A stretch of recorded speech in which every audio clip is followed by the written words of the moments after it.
Pensando en Voz Alta, conversación espontánea en la que se analizan los temas de actualidad, abordados bajo la perspectiva de Alfredo Mena Lagos. Pensando en Voz Alta. Buenos días, bienvenidos a Pensando en Voz Alta. Hoy tengo con nosotros a mi buen amigo Max Mojica. Él es miembro de la sociedad civil. Con él hemos conversado de estos temas varias veces, pero creo que se hace más necesario ante lo que está viviendo El Salvador.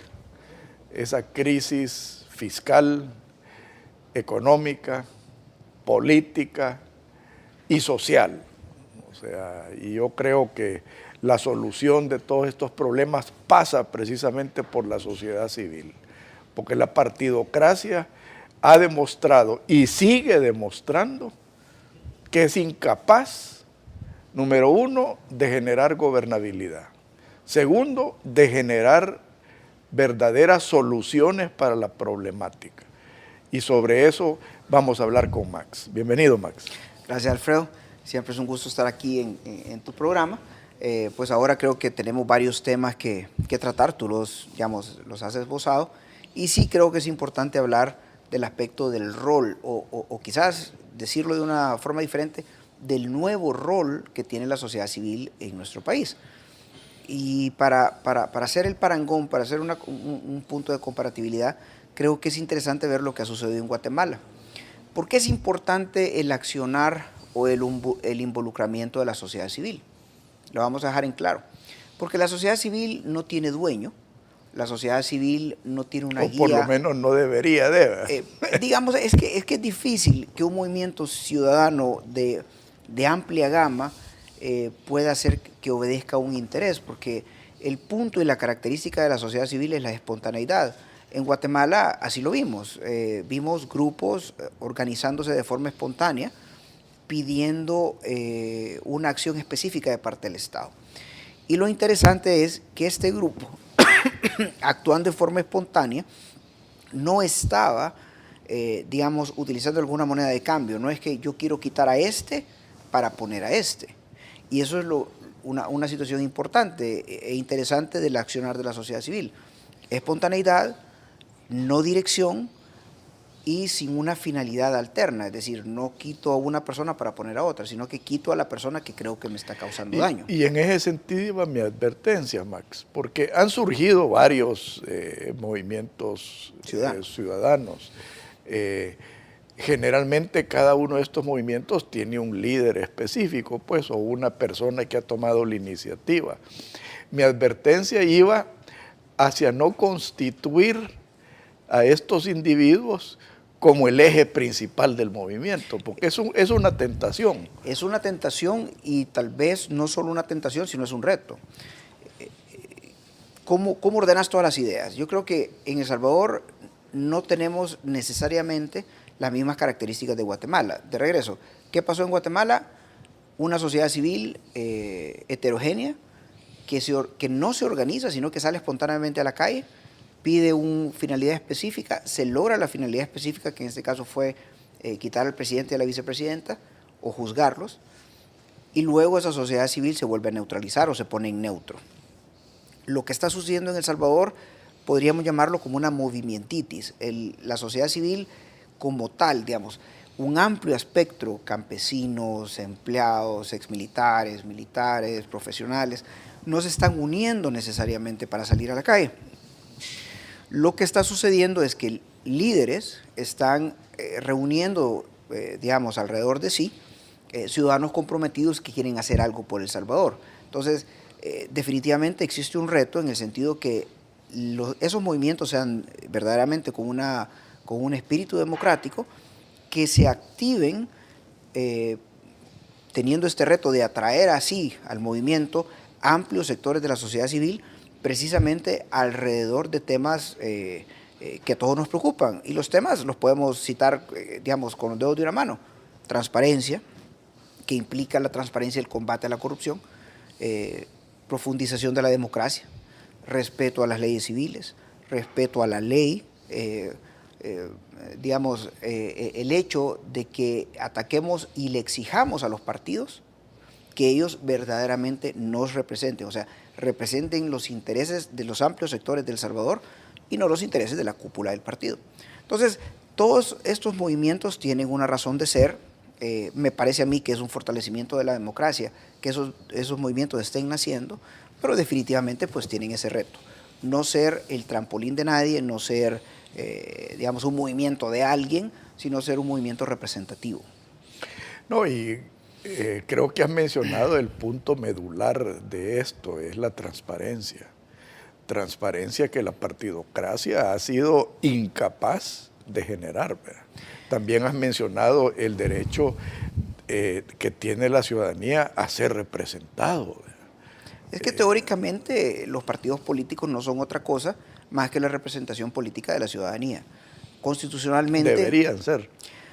Deberían ser. O sea, lo que pasa, Alfredo, que constitucionalmente tú no puedes llegar a la presidencia si no es por medio de un partido político.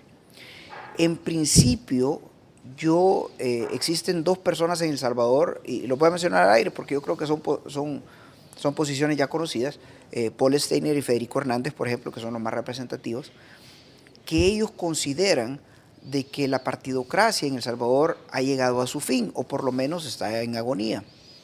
Yo difiero de sus pensamientos, a ambos respeto, especialmente a Federico, que lo considero un pensador, digamos, de El Salvador, pero yo difiero de su pensamiento desde la perspectiva que creo que el partido, o pertenecer a un partido político, te da un sello, te da una especie de sello garantía, por así decirlo. ¿Por qué?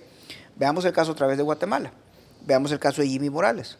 Jimmy Morales surge a través de la coyuntura de que se desafuera el presidente, llegan a elecciones, el principal candidato presidenciable de Guatemala pues se ve de repente involucrado con financiamiento del narcotráfico, su figura se va al traste y queda Jimmy Morales como ganador.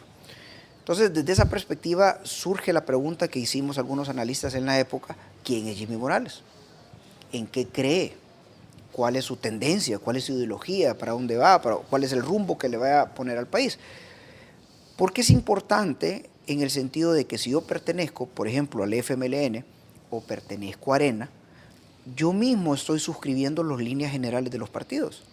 Porque si yo pertenezco al FMLN, necesariamente estoy diciendo, por mi vinculación. Pero te quisiera corregir, las vagas lineamientos del partido. Digamos, en términos generales, ¿qué es lo que sucede? Si yo pertenezco al FMLN, ¿en qué creo? Creo en un Estado grande, creo en una injerencia de parte del Estado en la sociedad, creo en la línea dura, digamos, bueno, ahorita pues de los gobernantes en el sentido de la verticalidad de las decisiones, creo en la obediencia ciega, creo en el socialismo del siglo XXI. Hoy por hoy el FMLN eso es lo que cree. Si yo pertenezco... Lo que dice creer. Lo que dice lo creer, porque a veces dice otra cosa. Igual Arena. Pero el tema que te quiero decir es, si yo suscribo el ideario de un partido político, yo le digo a mis votantes quién soy, ¿verdad? Entonces, desde esa perspectiva, a mí el tema de candidatos independientes me genera muchísimo temor, porque nunca llegas a saber qué es lo que está creyendo, porque pues en política, y especialmente cuando yo tengo el interés de llegar a la presidencia, como puede ser el caso del independiente, yo puedo decir lo que la gente quiere escuchar. Y si no, miremos a Hugo Chávez, pues. O sea, empezó a decir que era el héroe de la democracia, que respetaba las reglas del juego, que cuál reelegirse. Hay una entrevista emblemática de Hugo Chávez que le hizo Jorge Ramos, que está en internet, ustedes las pueden buscar, donde Hugo Chávez hablaba lindo, hombre. Y hizo exactamente lo contrario de lo que dijo en esa entrevista. Ahora, veamos el otro lado de la moneda. La partidocracia ha escrito sus propias reglas del juego. Iniciar un partido político aquí en El Salvador es dificilísimo. Empezar con las 70,000 firmas. Entonces, eso a mí me parece antidemocrático. Que sin caer a la independentitis, que en realidad no existe, ni en los partidos grandes, tampoco podés caer, como estamos ahorita, en la sistemática obstaculización de la creación de nuevos partidos. Fíjate, Alfredo, que en lo personal, yo considero que sea o no sea un tema estrictamente de ley, o sea, que sean barreras legales las que tú tienes que pasar por encima o tienes que vencer para poder crear tu propio partido político, yo considero de que más allá de ese tema, tú tienes que estar claro de que crear un partido político en El Salvador, existiendo dos fuerzas tan fuertes y antagónicas como Arena y el FMLN, de suyo es complicado. ¿A qué me refiero? El partido político necesita presencia territorial. El partido político necesita cantidades considerables de fondos para poder mover a sus correligionarios. El partido político necesita organización que le dé soporte en las comunidades, que es parte de la presencia territorial, para efecto de organizar que el candidato pueda tener acceso a esas comunidades. El partido político necesita de alguna u otra forma generar algún tipo de atracción que no deja de ser alguna proyección económica para efectos de generar correligionarios, llamarle dar camisetas, dar el famoso pollo campero, generar algún tipo de meeting. O pollo campestre. O pollo campestre. Para ser un poco democrático. Lo que sea, ¿no? Entonces, no se puede escapar de la necesidad económica. Entonces, pensar que un candidato independiente pueda cubrir esas diferentes necesidades que ahora actualmente están cubriendo los partidos, me parece bien difícil. Y voy a cerrar el análisis con un comentario. La batalla campal que se da en la práctica se divide en dos. Primero, en la parte de proyección del candidato, lo cual es carísimo. O sea, vallas, presencia mediática, generar interés en los medios para que lo entrevisten, y la presencia territorial, porque recordá que los medios tienen un alcance limitado. Probablemente ustedes, señores televidentes, estén pensando, bueno, pues todo el mundo ve televisión o todo el mundo lee un periódico. Pero en realidad no es así. Existen en nuestro país más o menos 50% de personas que viven en pobreza y por lo tanto el alcance de un radio, televisión o periódico es limitado. Tenés que llegar a donde ellos están. Entonces un partido político sin presencia territorial hace bien difícil eso. Esa es la mitad del problema. ¿Cuál es la otra mitad?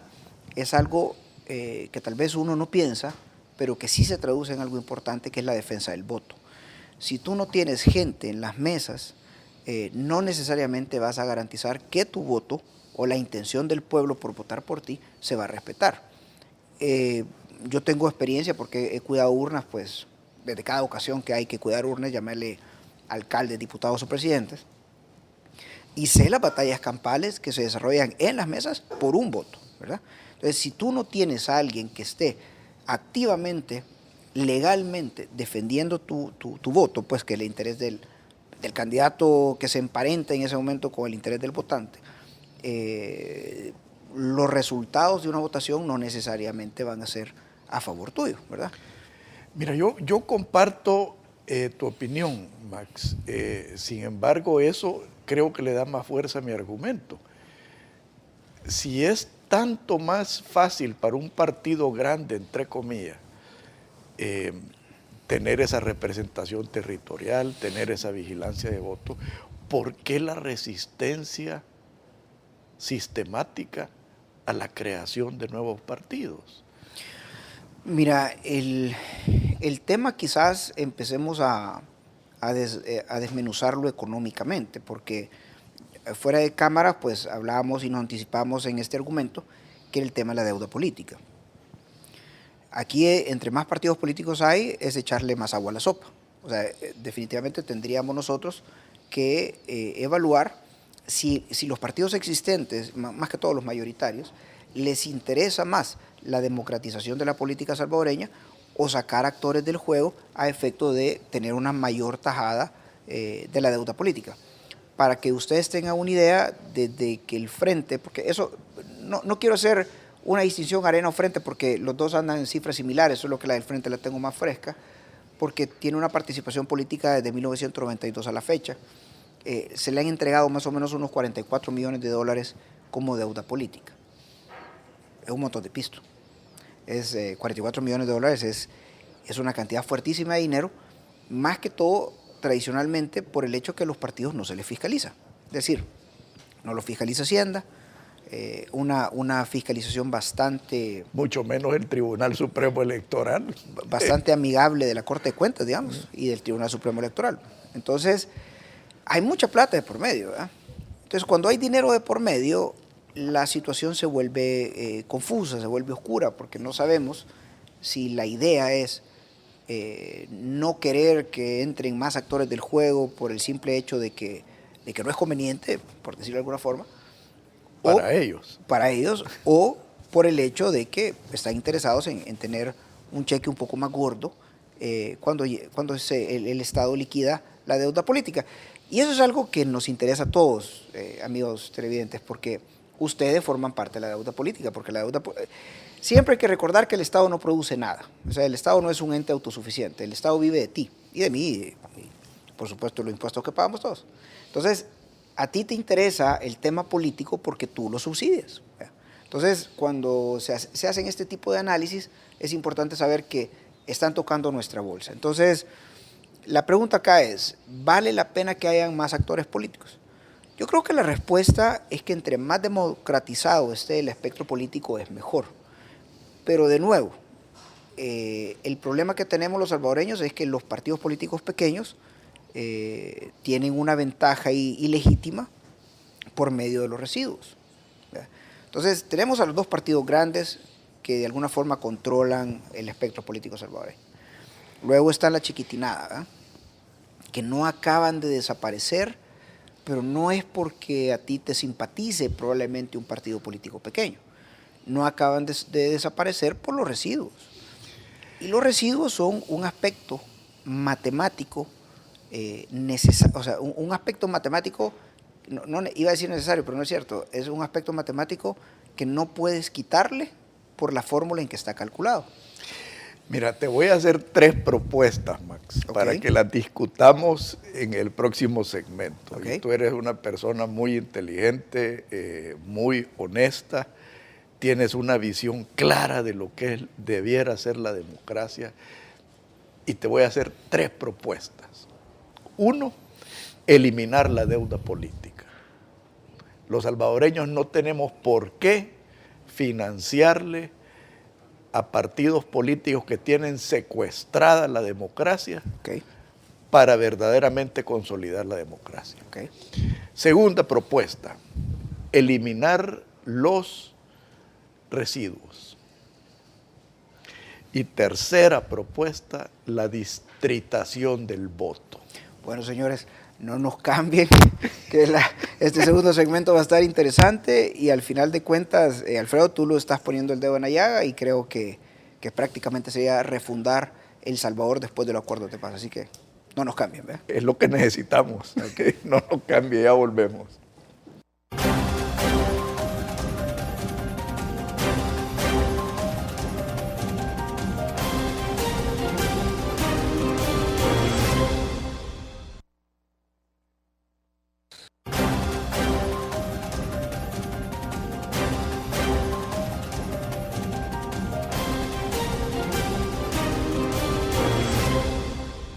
A ver, Max, si querés, desmenucemos las propuestas. Eliminación de la deuda política,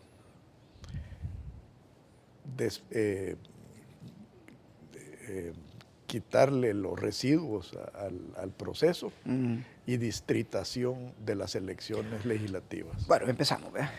La deuda política. Yo creo que es importante que los televidentes sepan qué es esto de la deuda política.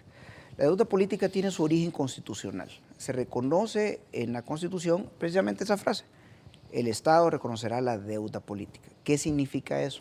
Significa de que las expresiones ciudadanas, a efecto de que obtengan un suficiente financiamiento para lograr 2 cosas. Independencia, porque como les dije en un principio, todas las votaciones y todas las campañas políticas cuestan dinero.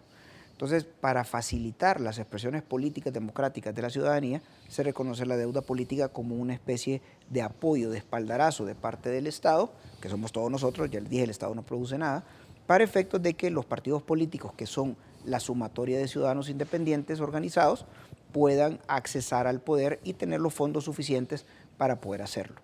Esa es básicamente la deuda política. La deuda política se reconoce por medio del conteo de votos válidos. Entonces, dependerá la cantidad de votos que saca un partido político determinado, así el Estado se lo reintegra una vez que ha finalizado la votación. Ahí los partidos pueden hacer 2 cosas, o sacar créditos bancarios o financiarse de algún lado, para efectos de poder pagar todos esos gastos políticos con los impuestos que tú y yo pagamos, porque así es la cosa.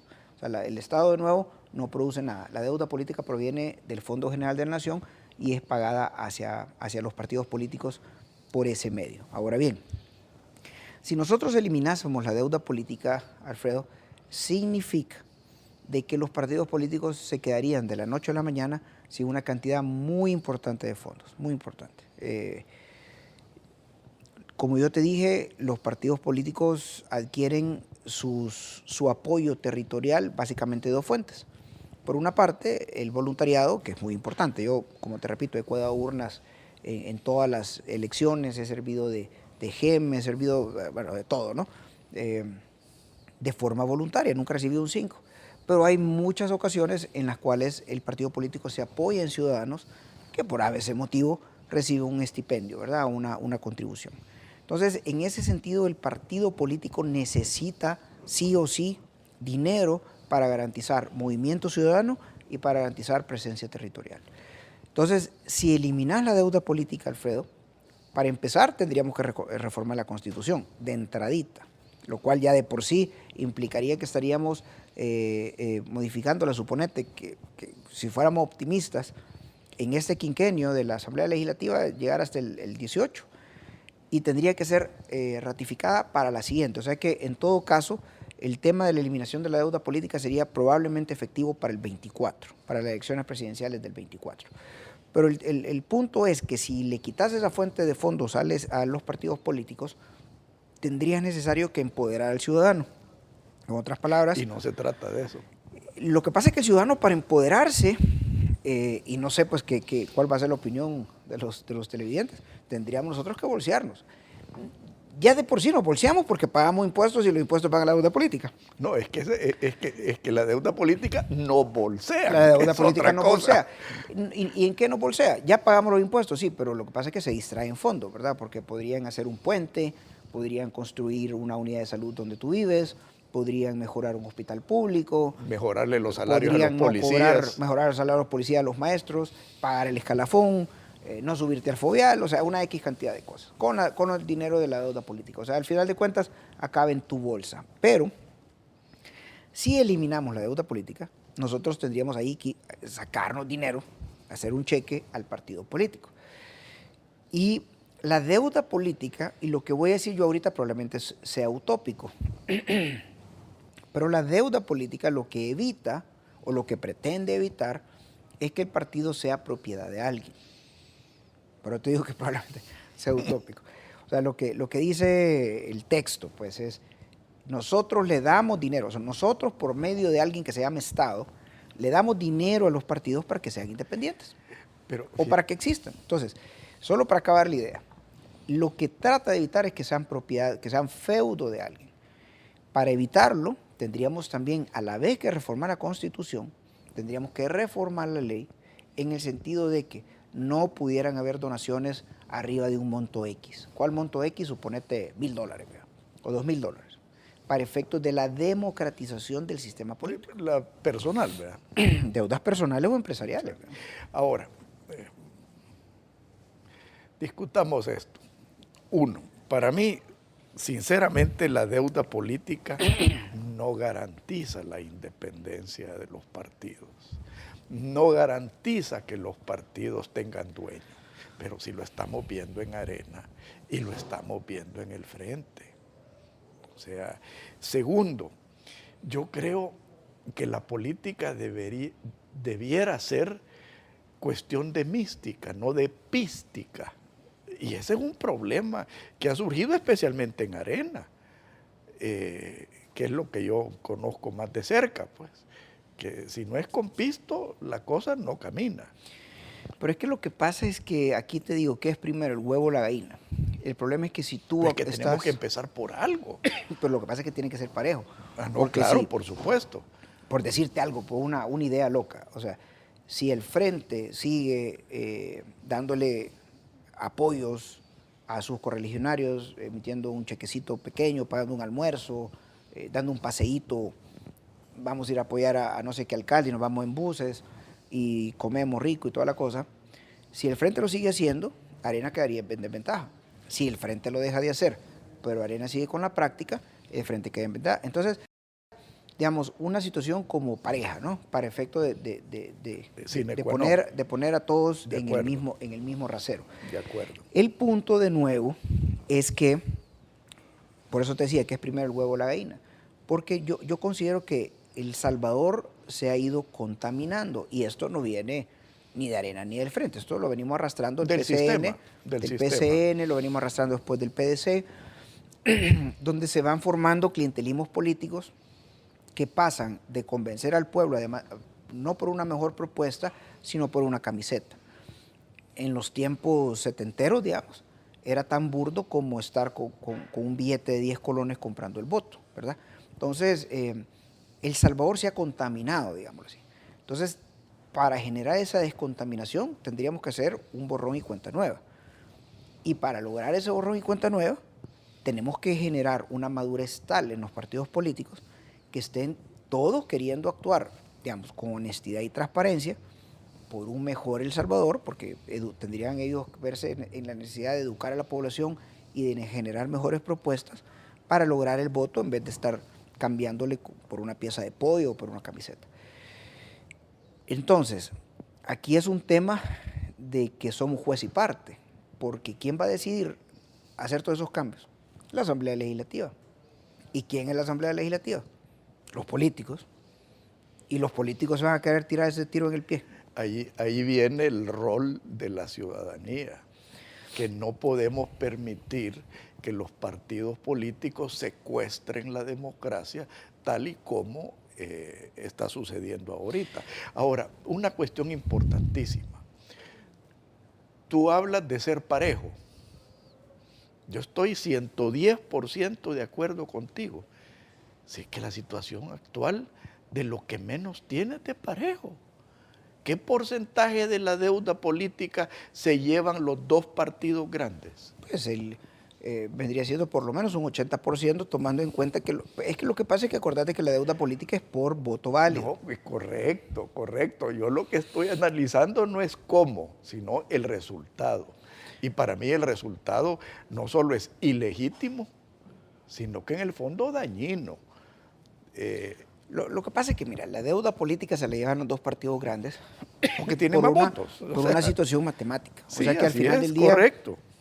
También sería, llamémoslo, irregular que un partido político que sobrevive a puro residuo, que es eso precisamente lo que sobra luego de aplicar una ecuación matemática, que no ha votado por él, porque el residuo no es un voto, y se lo acaba llevando un partido chiquitito. Entonces, digamos, como que le vas a asignar más fondos a ese partido que la gente no ha votado por él, también sería ilegítimo. Por eso es que yo estoy hablando de no asignar fondos. Parejo. Ahora bien, te voy a decir algo. Para no asignar fondos tendríamos que hacer dos cosas. Reformar la ley, reformar la Constitución, reformar la ley. Y además empoderar a la sociedad civil. Pero yo quisiera hacer una reflexión con el televidente. ¿Qué significa empoderar a la sociedad civil? Empoderar a la sociedad civil significa trasladar el poder a quien verdaderamente lo debe de ejercer, que es el pueblo soberano. Nuestros funcionarios no nos mandan. Ellos deberían, al revés, estar sometidos a la ley y recibir la orden del soberano, que somos nosotros. Es decir, tener nosotros la capacidad de transmitirle a los funcionarios el rumbo del país que nosotros como pueblo quisiéramos. ¿Cómo se logra eso? Yo te lo voy a decir de una forma bastante sencilla. El idioma, el único idioma que entienden los políticos es el idioma de los votos. No hay otra forma de convencerlos. O sea, no hay forma de llevarles peticiones firmadas, probablemente quizás una marcha en la calle sirva para presionar para temas específicos, pero el político, el idioma que entiende es el de los votos. Yo aquí, Alfredo, lo que le he mencionado a los diversos organismos, asociaciones de la sociedad civil con las cuales yo he tenido acceso, es que tenemos que fortalecer la participación ciudadana.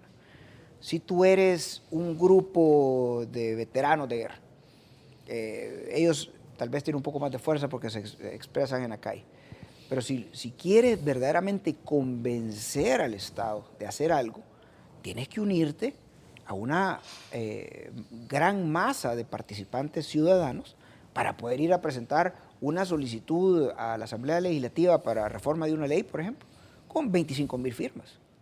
Porque esos 25,000 firmas eventualmente van a representar 25,000 votos. Entonces, uno de los problemas que estamos teniendo nosotros como sociedad civil es la atomización. Yo tengo mi reino, soy una asociación chiquitilla, ¿verdad? Ahí la manejo yo a mi gusto, estoy yo aislado, sí preocupado por los problemas de la sociedad civil, sí de alguna manera representándolos, sí de alguna forma legitimada porque no recibo fondos del Estado ni del establishment político, pero aislado. Mientras no logremos la conexión con las grandes masas, y en ese sentido no estoy ocupando masas desde el punto de vista de la dialéctica marxista, sino estoy hablando de los grandes intereses ciudadanos. Si no logramos unirnos todos para presionar al Estado por fines puntuales y específicos, es difícil que el Estado nos escuche. Pero no te me adelantes, porque ese es un tema, que ese es el problema es parte de ver con gente civil, inteligente, que siempre va adelante. Okay. Así que, como dicen los americanos, hold your horses. Pero continuemos con el tema de los residuos.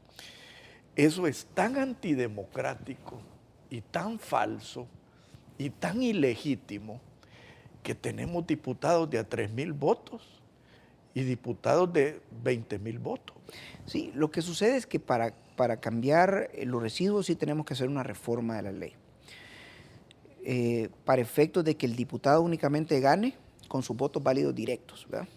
Y desde esa perspectiva lo tenemos que saber y lo tengo que decir al aire. La eliminación de los residuos impulsaría dos cosas básicas. Uno, impulsaría el bipartidismo, porque tendríamos arena del frente, eliminando los partidos bisagras, que han sido los partidos pequeños tradicionalmente. Gana pues de nueva factura, porque esto es nuevo, el PCN y el PDC, que cada vez pintan menos, ¿verdad? Pero ya eliminando los residuos, probablemente, con suerte, subsistiría Gana, ¿verdad? ¿Qué sería, digamos, ya la pena de muerte de los partidos pequeños? Pero vamos a la cura para esa enfermedad, la distritación del voto. Que eso es necesario, eso sucede en las democracias más avanzadas. O sea, cuando tú distritas el voto, dividís, si van a ser 84 diputados, que yo creo que no los necesitamos, pero suponiendo que sean 80, tenés que dibujar 84 distritos de una proporción similar, o sea, para que no hayan votos residuos ni nada. Correcto.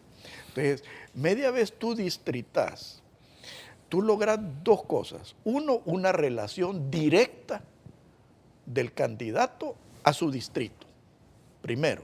Segundo, logras transparencia. Tercero, quitas el hecho de que tenés que pertenecer a un partido grande para ganar un distrito. Allí puede ser un líder comunal, puede ser un líder gremial, tenés que ser un líder. Pero más importante de todo, Max, es que respondas a quien te eligió, que es lo que no está sucediendo ahorita. Como todo en la vida, Alfredo, tiene ventajas y desventajas. Definitivamente el aspecto de distritar el voto creo que es la pesadilla de los partidos políticos actuales, ¿verdad? Porque tú sabrás que hay diputados de Cabañas, digamos, que nunca ha estado en el departamento. Bueno, tal vez nunca ha estado en el departamento de un país tan pequeño sea un término exagerado, porque solo por ir a ser el diputado de Cabañas fácilmente pudiera alquilar una casa ahí para poner mi DUI. Pero el tema es de que aquí en El Salvador, tradicionalmente, se te asignan diputaciones sin necesidad de que tú tengas necesariamente una vinculación con el área geográfica que teóricamente está representando. Pero tenés que tener una vinculación con los intereses de los dueños del partido. Vinculación con el área geográfica, no vinculación con la cúpula, porque la cúpula te pone. Pero el punto es que si nosotros distritamos, esa vinculación se atomiza, porque ya se empodera a la ciudadanía, porque yo soy el líder, pues. Que de eso se trata, ¿no? Yo soy el líder. Si me venís a poner a Juan López, que vive, digamos, por un líder comunal chalateco, digamos, y me querés poner a Juan López, que vive en Santana, entonces los vecinos no se van a sentir identificados con Juan López, sino con el líder de su comunidad. Entonces, se atomiza la situación y se vuelve más directa porque los diputados son los representantes del pueblo. Entonces, si yo conozco a mi líder vecinal, yo puedo ir a tocar el timbre, ¿verdad? Yo puedo ir a decir, mire, usted me está representando, usted dijo en campaña que iba a hacer esto por nuestra comunidad, y la factura se le trasladaría al político mentiroso, al político que promete y no cumple, de una forma más directa y más fácil. Por lo tanto, digamos, el distritar los votos necesariamente es una ventaja para la democratización del voto y para la cercanía del político hacia su gente. Que de nuevo, de eso se trata. De eso se trata. Pero hay una cosa que a mí sí me preocupa muchísimo. Y tal vez voy a ser justo. Mi preocupación es actual y yo creo que con la distritación del voto sería todavía más intensa. ¿Cuál es mi preocupación actual de los diputados? Es la falta de meritocracia. Yo no sé si tú, televidente, tienes claro qué es lo que hace un diputado, pero si no lo tienes claro, además de viajar, te lo voy a decir. Un diputado tiene una serie de ventajas personales, pero eso es irrelevante para lo que te voy a decir a nivel de análisis. El diputado lo que hace es hacer leyes que te regulan tu vida, que van a regular la vida de tus hijos, tus inversiones, tus nietos, etc. ¿Quién quieres que haga una ley? Probablemente lo mejor sea un abogado para que haga una ley. Pero si no es un abogado, por lo menos quieres una persona que tenga cierto nivel, cierta capacidad, cierta educación, cierta, digamos, experiencia práctica en empresas, en salud, en construcciones, para efectos de que esta persona que reviste ciertos aspectos de idoneidad pueda llegar a las comisiones de la Asamblea Legislativa y proponer leyes que sean funcionales para todos. El problema que se da es que nuestros diputados no necesitan ni requieren educación básica. Cuando hablo de educación básica no estoy hablando de la del colegio, sino educación mínima, ¿verdad? Para llegar a ser diputado. Entonces, yo siempre he sido un defensor, un promotor de la meritocracia. Es decir, para ser diputado, yo aquí vengo con un paquete de cualidades. Cualidades que pasan por educación, cualidades que pasan por moralidad notoria, o sea, no significa ser santo, simplemente una moralidad notoria, situaciones que pasan por un pasado limpio en aspectos delictivos, incluso nosotros como sociedad civil estábamos pensando hasta que se le pasara un polígrafo. Estamos hablando que si le pasa un polígrafo a la cajera de un supermercado, por así decírtelo, no se le va a pasar un polígrafo a alguien que va a manejar un país. La idea es que estos diputados cumplan con ciertas características de idoneidad. Ahora vámonos al tema distrital. Si ahora puede ser diputado, digamos, cualquiera, simplemente con que la cúpula lo acepte. Pero puedes mantener el filtro. Lo que pasa es que nuestro país es demasiado pobre.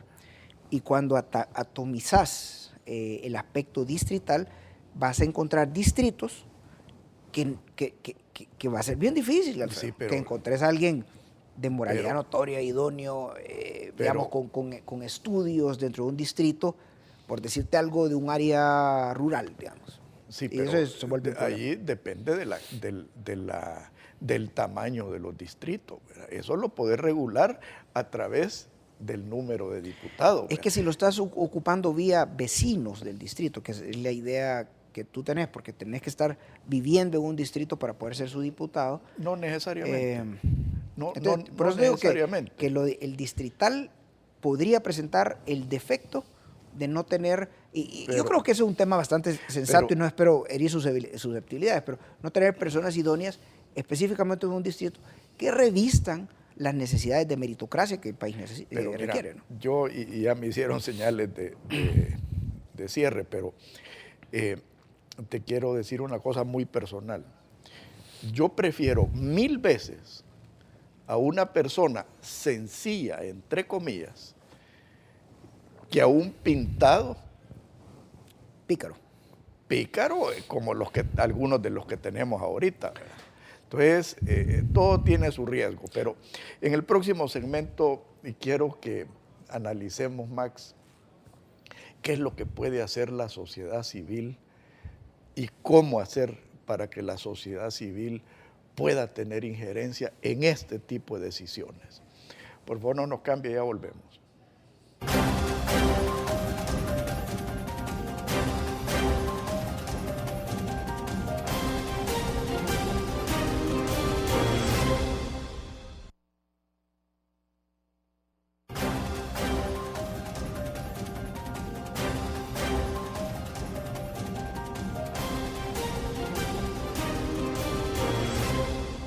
Max, tú tenías un comentario final de la idea de distritar. Sí, o sea, fuera de cámaras estábamos comentando de que si, digamos, partiendo del punto de tu comentario de cierre, era de que preferís tener un diputado sano, un diputado honesto, aunque no tenga las suficientes cualidades, digamos, o suficientes certificación académica para actuar como diputado. En principio estamos de acuerdo, pero tendríamos que ponerle alguna vacuna, porque definitivamente pues una persona que no tenga experiencia en hacer leyes, en tener una visión un poco más amplia de lo que es el quehacer económico en El Salvador, tendríamos que poner y rodearla de asesores adecuados, ¿verdad? Porque yo creo que nadie es todólogo, pues. Pero si tú tienes una buena intención de hacer las cosas, bienvenido. Pero tendrías que equiparla de las personas adecuadas, ahora sí, porque ya no son diputados, para guiar a estas personas a hacer buenas leyes y buenos productos de tipo legislativo. En ese sentido, yo creo que tendríamos que prescindir de la mayoría de asesores actuales, que es casi que un premio de consolación. Ya no quedaste como diputado, pero vas a ser asesor de la fracción Sí, tal. Que esa es otra sugerencia que yo te iba a hacer. Eliminar los asesores específicos de partidos, poner asesores institucionales que estén al servicio de la Asamblea Legislativa. Yo creo que la meritocracia en El Salvador es una de las deudas pendientes que tiene la clase política. Para tomar una idea, imagínate que, ¿de quién sos asesor? ¿Del diputado o sos asesor del Salvador? Entonces, porque al final de cuentas El Salvador te está pagando. Sos asesor del que te paga o el que te pone. Pero lo que pasa es que esa persona que te paga a través de los impuestos. Pues. Entonces, al fin de cuentas, asesor del país. Sí, pero entonces, el que te puso, a él vas a responder. Si tú quieres promover la meritocracia, lo que tú tienes que hacer es llegar con tu currículum. Yo me vengo a someter al examen a la plaza. Se analizan los mejores currículums, se somete a un examen público y se contrata a esta persona. Asesores tienen que haber abogados, expertos en medio ambiente, expertos en urbanística, economistas, financieros, tributaristas. Psicólogos. Psicólogos, para efectos de brindarle a los diputados una guianza y soporte adecuado técnico. Porque probablemente los diputados como representantes del pueblo no lo tengan. Entonces, conclusión, que si los distritamos, generamos y rescatamos de ahí las mejores personas posibles y los rodeamos de buenos asesores, podría ser una solución, ¿verdad? Bueno, pasemos al rol de la sociedad civil, Max. Tú creo que muy bien has descrito la atomización de asociaciones o movimientos que han surgido. Para mí es imperativo que surja una coordinadora de todos estos movimientos. O sea, no pretender de que cada movimiento va a perder su identidad o sus liderazgos, pero sí creo que debe haber un esfuerzo por identificar la problemática y, más importante aún, identificar la solución. Mira, aquí el tema es que en El Salvador yo no he logrado entender todavía si es un tema estructural de nuestro ADN, de que cada líder o cada salvadoreño ve la vida y cree que su punto de vista es el mejor. Y en ese sentido surgen ciertos resquemores de decir, este es mi movimiento, esto es la forma en que yo interpreto la vida, la forma en que yo interpreto la política, y de paso es la mejor, ¿verdad? Entonces, los integrantes de los movimientos muchas veces tienen ciertas cautelas con casarse o emparentarse con otros movimientos. Yo creo que la unión es lo único que nos va a dar la fuerza, porque los movimientos como tal pueden tener posturas buenas, posturas sensatas, posturas relevantes, pero como les dije pues, en los segmentos anteriores, el único lenguaje que entienden los políticos es el lenguaje de los votos. Si no hay una fuerza como la que se percibió en Guatemala, de masas de personas espontáneamente en la calle, y en este caso en El Salvador no es necesariamente que se haga manifestaciones callejeras, porque yo en lo personal creo que eso es pretender legitimar mi punto de vista dañando a los demás, el derecho de circulación de otros, pero el punto en El Salvador es que lo que deberíamos de hacer es unirnos ampliamente, movimientos ampliamente representados, con firmas de ciudadanos, de miles de firmas. Es la única forma que el político nos va a poner atención. ¿Y por qué? Como lo dije anteriormente, cada firma representa un voto, cada firma representa un sector de la sociedad molesto, cada firma representa un sector de la sociedad dispuesto a no votar o a votar por una idea contraria. Entonces yo creo que la unión sería la única forma para lograr que los partidos despierten. ¿Puede haber o no puede haber en El Salvador una unión de los movimientos? Yo creo que hay un experimento bastante interesante que ya existe y funciona bastante bien, que es Aliados por la Democracia. Aliados por la Democracia no es una entidad per se, no tiene personería jurídica, sino lo que tiene es una unión de diferentes movimientos. Ahí lo que se me ocurre ahorita creo que está FUSADE, el Centro de Estudios Jurídicos y una serie de entidades, cada una con su personería jurídica, con su independencia jurídica, con su propia junta directiva y su propia visión de la vida, pero unidos cuando se tienen que unir para aspectos coyunturales del país. En otras palabras, los movimientos en El Salvador tienen diversos retos. Uno es ser reales, porque lamentablemente aquí tenemos también movimientos creados por la izquierda, únicamente para efectos de dar fachada de sociedad civil y atacar, bueno, en este caso, fortalecer las posturas del partido gobierno, cuando estaba Arena en el poder, atacar desde una sociedad civil hasta cierto punto fingida y creada, las posturas pues, del gobierno de Arena en aquella época, o las políticas del partido de Arena. Entonces, los movimientos tienen diversos retos. Uno, ser reales, ¿verdad? O sea, que tengan representatividad ciudadana, en cuyo caso la representatividad te la da la cantidad de personas que están involucradas en el movimiento.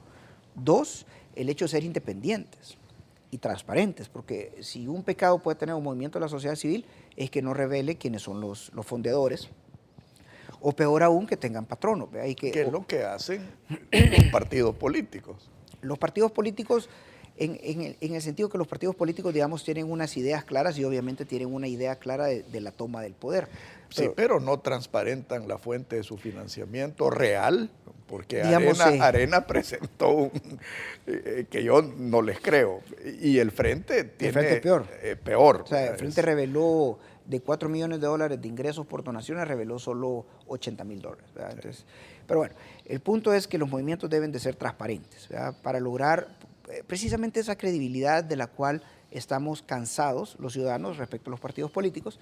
El movimiento ciudadano que pretenda representar a la sociedad civil definitivamente tiene que ser transparente. Y finalmente, el movimiento debe de responder a los intereses de las grandes mayorías. La política partidaria muchas veces pues se tuerce, ¿verdad? Porque hay intereses creados, hay intereses de los donantes importantes, está esa sensación de que están permanentemente en lucha para la conquista del poder.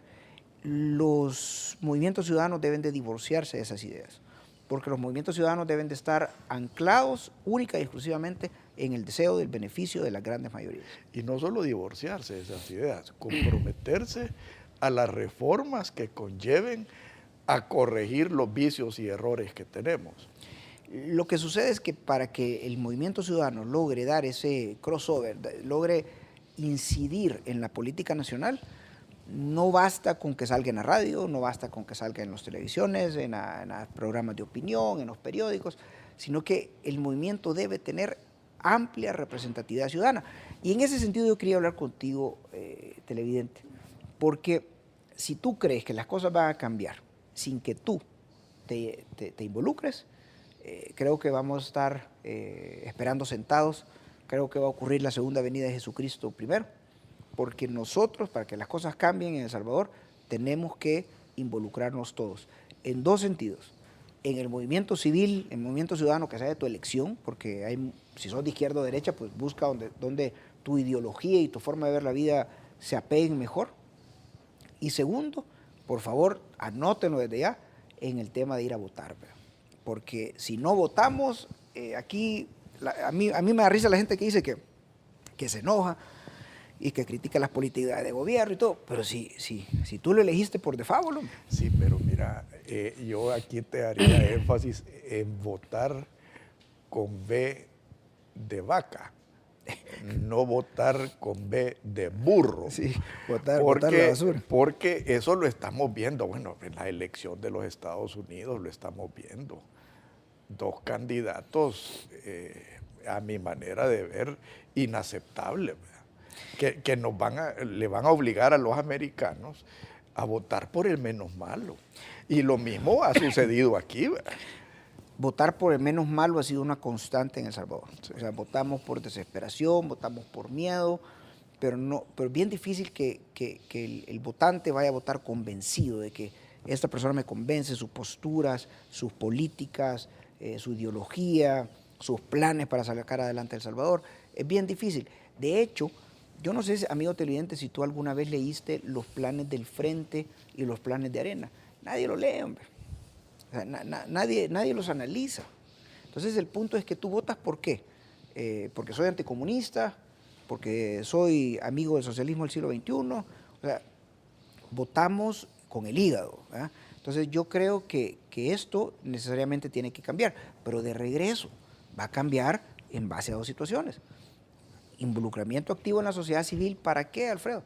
Porque tenemos que incidir en que los partidos políticos de izquierda y de derecha, porque obviamente aquí los televidentes pueden ser de cualquiera de las dos ideologías, escuchen a los amplios sectores poblacionales decir, mira, esta persona de izquierda, pero es potable, tiene buenas ideas, esta persona de derecha tiene el expediente limpio, hombre, mira, pensá en este. Entonces es la forma en que los partidos se pueden volver a ganar algo que han perdido, que es la conexión con las grandes mayorías. No, y está el hecho de la transparencia y la responsabilidad. O sea, yo te voy a dar un ejemplo muy personal. Y se los dije a ambos candidatos en frente de varias personas. O sea que no estoy cometiendo ni infidencias ni hipocresías. A mí me gustó más el plan de gobierno de Mauricio Funes que el de Rodrigo Ávila. Y a Mauricio Funes se lo dije en frente de compañeros míos en la Cámara de Comercio. Lástima que no puedo votar por usted, le dije, porque yo voté por Rodrigo Ávila. Pero ¿qué fue lo que pasó? El gobierno de Mauricio Funes fue el gran engaño. Y gentes que votaron por él, amigos míos que yo sé que votaron por él, se sienten engañados y defraudados. Ya no se diga el país. Sí, pero pues, allí es donde vengo yo, te digo, la transparencia y la responsabilidad. Mira, lo que pasa es que hay un peligro con lo que tú estás diciendo, y el peligro, amigo televidente, es que tú te sientas defraudado de la democracia. Ay, es que estamos llegando a eso. Lo vamos a aclarar. Quien engaña, quien miente, quien no cumple, quien hace la sinvergüenzada, es el político. Es la persona que promete A y hace Z. Es la persona que promete honradez y cambio y se convierte en un millonario instantáneo. Ese es quien te engañó. La democracia es la opción y tenemos nosotros que seguir creyendo en el país. Pero y mira, por lo tanto votando. Bueno, pero mira, allí también te quiero anotar una cosa ya para cerrar. El sistema es tan malo y la partidocracia es tan perversa que la partidocracia en sí puede llegar a ser un atentado contra la misma democracia. Y a mí, tal como a ti, me da miedo lo que la ciudadanía está sintiendo. Y ese para mí es el principal rol de los movimientos ciudadanos. Luchar por la democracia, reformando la partidocracia. Correcto, Alfredo, pero yo sí quisiera que digamos que el televidente no cerremos el programa sin especificar una situación. Que el movimiento ciudadano sí, solo sí va a tener incidencia si tú te involucras. Y si se une. Porque el tema es que decir que alguien haga algo, y lo invito a leer mi editorial de mañana que se llama El último héroe salvadoreño. Pensar que alguien haga algo mientras yo estoy en mi casa tranquilo, tomándome un cafecito. No va a suceder. Lo tenemos que hacer todos. Así que los invito a que se unan al movimiento que ustedes consideran pertinente, porque unidos, solo unidos, vamos a tener fuerza. Y sigamos pensando en voz alta. Caballero, gracias por la invitación. No, gracias a ti. Que Dios los bendiga a todos. Muy buenos días. Esto fue Pensando en Voz Alta, conversación espontánea en la que se analizan los temas de actualidad, abordados bajo la perspectiva de Alfredo Mena Lagos. Pensando en Voz Alta.